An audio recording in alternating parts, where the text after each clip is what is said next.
In this video, I'm going to be reviewing the Neewer 24-inch glide cam stabilizer,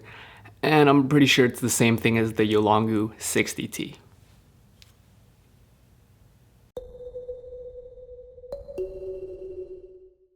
So to start off with, if you don't know exactly what a stabilizer or a glide cam does,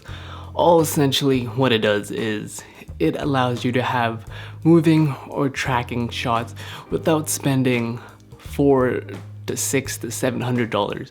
on something like an electronic gimbal, because this roughly retails around for 80 to 120 American dollars. And if you look up on sites like Amazon, it's roughly, the exact same thing as the Yelangu 60T, and the only difference is the handle is black, but everything else, even from the plates to this contraption to the twisty knob here, looks exactly like the Yelangu. So I'm gonna call this the Neewer / Yelangu review. And for super basic purposes, essentially how you balance this thing is you want to make sure the forward axis is stable and the horizontal, so it can go like this and like this.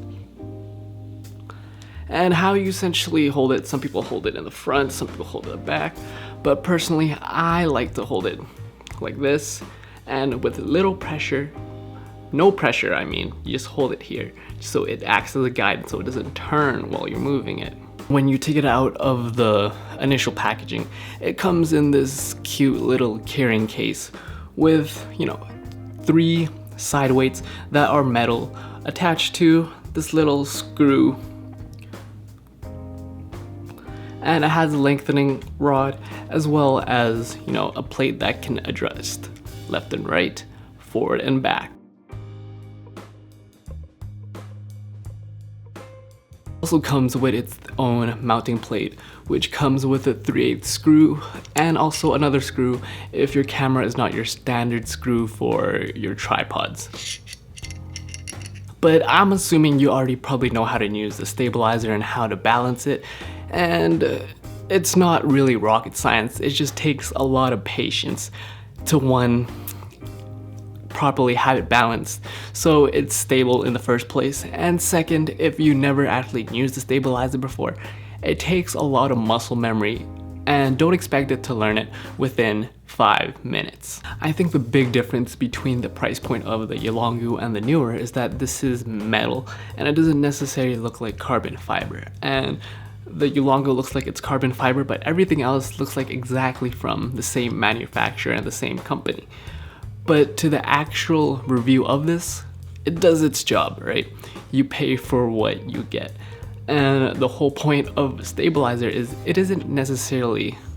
the stabilizer, yes, it has its purpose, but the onus relies on you and how well trained you are to stabilize your shots, because this is all mechanical. So it takes time and practice. And till this day, I'm not an expert at using glide cams, steady cams, but over time I've gotten better and better. But my only gripe with this stabilizer is that it's a little pain, a lot of a pain when you have to readjust it because of the mounting plate, and it doesn't have a quick release plate to it. It takes anywhere from 2 to 3 minutes just so that you can turn the knob and make sure it's readjusted, and make sure if you're outside or inside, it definitely affects the stabilizing because of the heat and how the metal expands, so just be aware of that.